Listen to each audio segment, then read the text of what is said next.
ова издание. Како климатските промени се одразуваат врз изворите за питка вода во Охрид и Струга. Клучен ден во истрагата за импичмент на Трамп. Демократите и републиканците ги соочуваат доказите. Реакции по заштитата на рускиот јазик во училиштата. Што ќе се случи со јазикот на малцинствата? Повеќе во продолжение. Почнуваме веднаш. Поздрав од Вашингтон. Ова е ТВ журналот Ньюсфлеш на гласот на Америка на македонски. Јас сум Милена Ѓоргиевска. Денес е меѓународен ден за борба против корупцијата. Северна Македонија годинава забележува мало подобрување во однос на претходните години, иако најмногу институции се рангирани на ограничено ниво на транспарентност. Најдобри се Министерствата за економија и одбрана, а најниско рангирани се Министерствата за здравство и образование. А во продолжение, вестите од САД и од светот. Адвокатите на демократите и републиканците денес ги презентираат доказите пред Комисијата за правосудство во Представничкиот дом, а до крајот на неделата се очекува можно гласање за импичмент на председателот Доналд Трамп. На денешното сослушување учествуваат адвокатите и од Комисијата за правосудство и од Комисијата за разузнавање. Белата куќа нема да учествува. Советникот Пет Сиполон ја критикуваше истрагата за импичмент, велејќи дека е комплетно неоснована. Вчера вечерта пак Трамп на Твитер напиша дека процесот за импичмент е лов на вештерки, нагласувајќи дека имало нефер однос кон него. Најмалку 5 лица загинаа, 20 се повредени при ерупција на вулкан во Нов Зеланд. Надлежните велат дека бројката веројатно ќе се зголемува, бидејќи неколку лица се уште се водат како исчезнати. Светската антидопинг агенција ја суспендира Русија на 4 години од сите големи светски надпреварувања поради скандалот со допинг на руските спортисти. Со оваа одлука Русија нема право да учествува на Олимписките игри во Токио 2020 година, на Зимските олимписки игри во Пекинг 2022 година, како и на светското фудбалско првенство во Катар. Русија нема право ниту да се кандидира за организатор на значајни меѓународни спортски надпревари. По проблемите со недостиг на вода во Струга и Охрид, експертите веруваат дека Охридското езеро може да биде извор на вода за пиење, не само во регионот, туку и пошироко во Европа. Мики Трајковски повеќе за овој предлог. Рестрикциите на вода за граѓаните на Струга стануваат секојдневие, поради долгиот сушен период и намалените количества во изворите, од каде градот се снабдува со вода за пиење, неколку месеци на сила беше оваа непопуларна мерка. Поради пресушување на локалните извори, пак жителите на некои од населените места самите бараа начини како да стигнат до нови извори. Во селото Богојци, местното население со помош на сопствена механизација работеа на овој проблем. Во летото кај нас во село пресушија околу 3 извори, скроз до даска, и бевме принудени сами да бараме, откажани од старите кај што имало вода и гледано со очи така, без никаква техника. Успеавме на крајот да најдеме вода и така да го решивме, барем мислиме дека го решивме проблемот.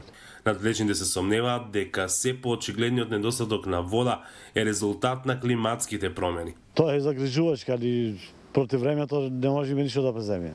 Моје мислење дека ради климатските промени.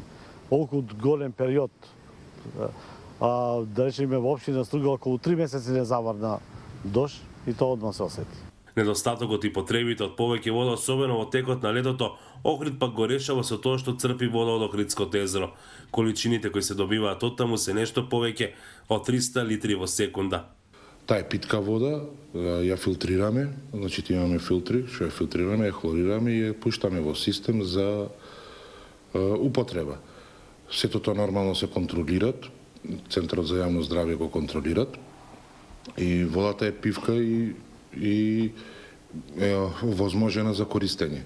Експертите сметаат дека Охридското езеро во иднина може да представува најголем извор на чиста вода за пиење не само во Европа, туку и пошироко. Реално да ја чуваме, да ја зачуваме и да ја искористиме, ќе има за пазарот во Европа да се продава вода за пиење.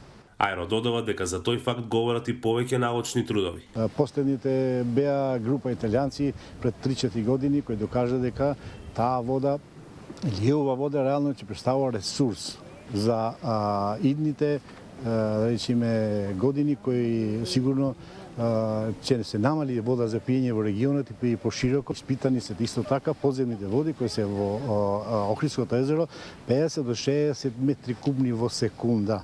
Има извори на чиста вода за пиење. Надлежните велат дека засега не е изработен проект за искористување на водата од езерото како ресурс за пиење во некои пошироки рамки, иако сметаат дека е време тоа сега да се направи. Од Охридска, Гласот на Америка, Мики Трајковски. Малцинствата во Русија стравуваат дека нивниот јазик полека ќе исчезне, откако рускиот јазик во училиштата беше заштитен со закон. Рикардо Маркина јавува. Учениците во Република Бурјатија на рускиот далечен исток ја пеат химната на Бурјатија на нивниот јазик. Ова е само од неколкото училишта во оваа република каде главен јазик е бурјатскиот, кој има сличности со монголскиот. Го зборуваат повеќе од 300.000 луѓе. Заштитен е од УНЕСКО како јазик во исчезнување. За жал, се помалку луѓе зборуваат буријатски. Оние што го пишуваат се уште помалку. Со новиот закон се штити само рускиот како главен јазик за јавна употреба. Промовирањето на етничките јазици е оставено на семејствата. На територијата на Руската Федерација живеат луѓе од повеќе од 100 етнички групи. Во една училница може да има деца од разни етнички групи и образованието на нивните јазици во истовремено, од практични причини е невозможно. Користењето на буријатскиот јазик во Улан-Удэ, главниот град на Бурјатија, е компликувано. Бизнисите и владините институции ретко го користат и покрај тоа што е втор официјален јазик. Со овој закон Русија губи. Ја ризикува кохезијата на етничките групи кои живеат тука и кои ја сметаат Русија за нивна татковина. Овој закон го оттежнува националното единство. Лабут е млад музичар кој не дозволил проблемите со видот да му го попречат уметничкиот талент. Неговото семејство зборува буријатски. Жално е што луѓето не зборуваат буријатски. Денес многу млади не го знаат својот јазик, не се мотивирани да го научат. Лудуп е син на будистички свештеник во Иголвински, што се смета за будистички центар во Русија. За будистите во главниот храм во градот, изумирањето на јазикот е знак на новото време. Меѓу нас ние зборуваме буријатски, особено во селата и по малите градови, но во Улан-Удэ, со мешана популација, рускиот јазик е во секојдневната комуникација. Во следните години ќе се знае дали буријатскиот ќе остане меѓу живите јазици. Според УНЕСКО, повеќе од 50 јазици во Русија се во опасност од изумирање. А која е следната генерација на компјутери? Еве што најави Microsoft. Тина Трин пренесува. За да се издвоите од другите производители на мобилни уреди, секогаш можете да додадете повеќе камери. Но некогаш е до презентацијата. И додека изреката вели, немој да ја цениш книгата по кориците. Microsoft има токму таква намера. Сметаме дека ова е почеток на следната генерација на компјутери. А тоа според Microsoft е да имаат двојни екрани. Затоа ги представи Surface Neo и Duo. Тоа е надградба на сличните производи од Samsung, LG и Huawei. Microsoft влегува во трендот. Гледаме многу флексибилни екрани, многу двојни екрани, уреди кои даваат повеќе простор на екранот. Но дали луѓето тоа навистина го сакаат? Во овој момент, навистина нема многу побарувачка. Вниманието најмногу се фокусира на дисплеите на преклоп, за да се постигне флексибилноста што ја нуди двојниот екран. Microsoft вели дека сето тоа е во име на продуктивноста. Кога луѓето работат со два екрани, 34% попродуктивни. Тоа не инспирираше да одиме со двоен екран. Но како ќе се одвиваат работите зависи од неколку фактори. Еден од предизвиците на двојниот екран, како овој на Microsoft, е процепот во средината на дисплејот. А колку чини? Microsoft уште не ја кажува цената. Голем фактор за идните корисници. Се извинуваме за техничките проблеми. Со нови информации се гледаме утре повторно. Пријатно.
Сурфејс.